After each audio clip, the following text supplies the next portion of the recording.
With the pizza, we were talking about the problems that were in the United States in what sometimes they call the critical period, and that critical period is the period between the Declaration of Independence and eventually, well, I should say this: the critical period is not the critical period. The critical period is the time between the Declaration of Independence and the Constitution. Right? That's usually called the critical period. In the aftermath of the Constitution, then you have the Washingtonian era, right? The Washingtonian era, and so that's when Washington's first administration,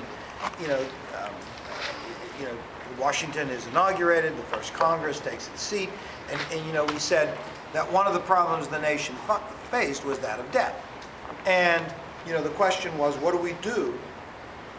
About this debt, and the solution comes from Hamilton. So Hamilton is the first Secretary of Treasury.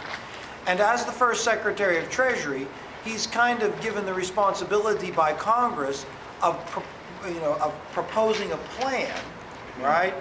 Which actually is called his Report on Public Credit to deal with debt.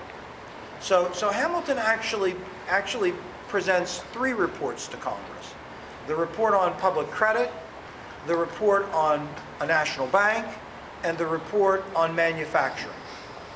The first one, the Report on Public Credit, is probably the most important because that's where Hamilton proposes what he thinks should be done with the country's debt. And basically what he proposes is to refinance the national debt at 100% of the face value or at par, right? 100% of the face value or at par.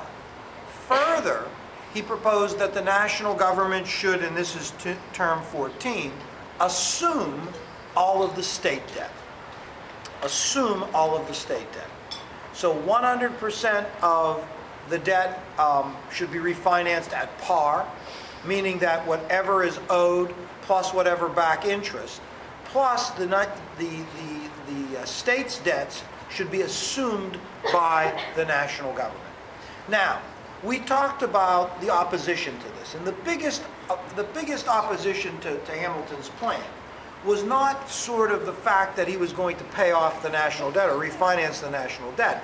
The biggest opposition is a small group of people stood to gain a lot from this proposal, and that small group of people were financiers and financial people who had speculated and bought up the debt, hoping that the value of it would go up.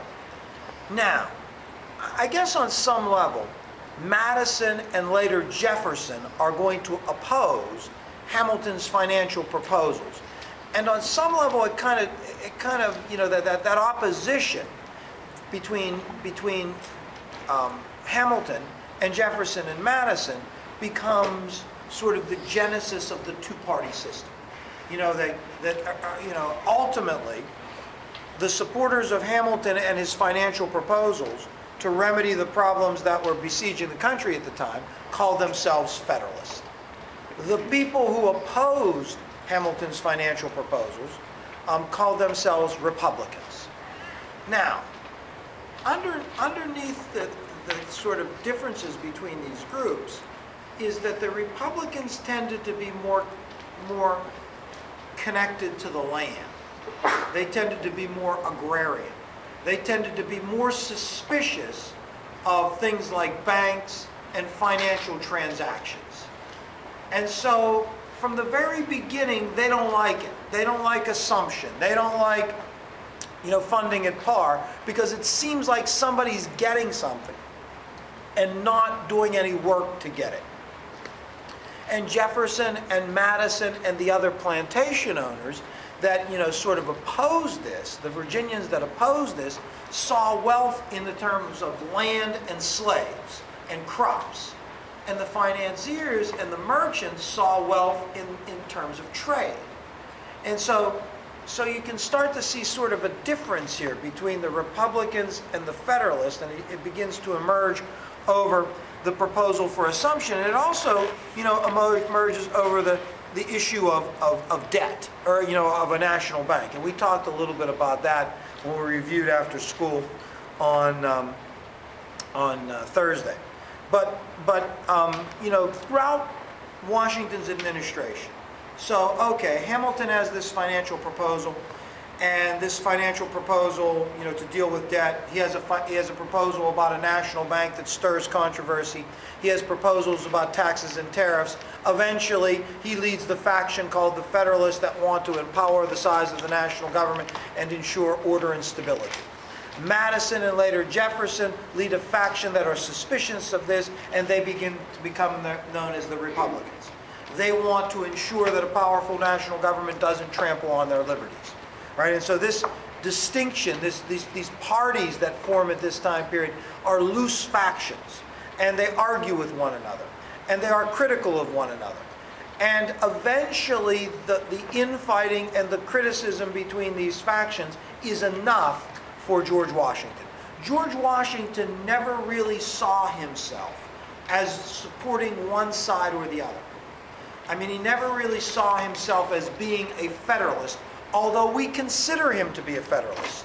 So he never really saw himself as that. Now, because he didn't like it, he didn't like the infighting, he didn't like the criticism, he didn't like what he called the spirit of party, he is going to retire in 1796. When he does, he is going to deliver a farewell address, which is written. It's in the newspapers. He has no medium to deliver an address to the American people besides that. And in that farewell address, he is going to urge Americans to stay out of entangling alliances with European powers. And that takes us to term 15, is isolationism. Isolationism is the ideology that America would be best off to sort of remain aloof or separated from the rest of the world. Now, isolationism usually was diplomatic isolationism. We should not make any treaties or agreements that bind us to other countries. And that's what Washington was warning. Don't get involved in any kind of entangling alliances, military alliances, diplomatic alliances, because these things are sure to backfire on you. And the reason that Washington said that is because it had backfired on the country. The United States had made an entangling alliance with France to get France into the Revolutionary War. The French tried to collect on that in the Washington administration with Citizen Genet. And so Washington, sort of looking back at his administration, kind of warns the American people of two things: the spirit of party, he doesn't like all this bickering, and entangling alliances. But this notion of isolationism is something that's going to continue in U.S. history. I mean, Washington's farewell address is one of the pillars of U.S. foreign policy. But isolationism, or the idea that America can sort of be separated from the rest of the world, is going to be a consistent notion that many Americans cling to throughout. I mean, the opposition to the First World War came from the isolationists. We can stay out of this, right? The opposition, or the people that pushed for the neutrality acts that we talked about in 6th and 7th period, but not in 3rd period, were isolationists. So isolationism is sort of a powerful force in American history. Would the Monroe Doctrine be consistent with isolationism? And what is the Monroe Doctrine? Go ahead, Samantha. It's saying that we want Europe to stay out of our hemisphere, because it's like our hemisphere. So the Monroe Doctrine is in the presidency of James Monroe, and I think it is 1823. 1823, the Monroe Doctrine encourages or warns European powers that the Western Hemisphere is closed to future colonization. But the Monroe Doctrine does say that, look, your system in the Eastern Hemisphere is different than ours. You are different than we are. And we'll stay out of your business, but you stay out of our business, and our business is the Western Hemisphere. No additional colonization. Now, I would say that to some extent is isolationism, because America is isolating itself to the Western Hemisphere. The center of the civilized world was Europe. Right? Now, I'm not sure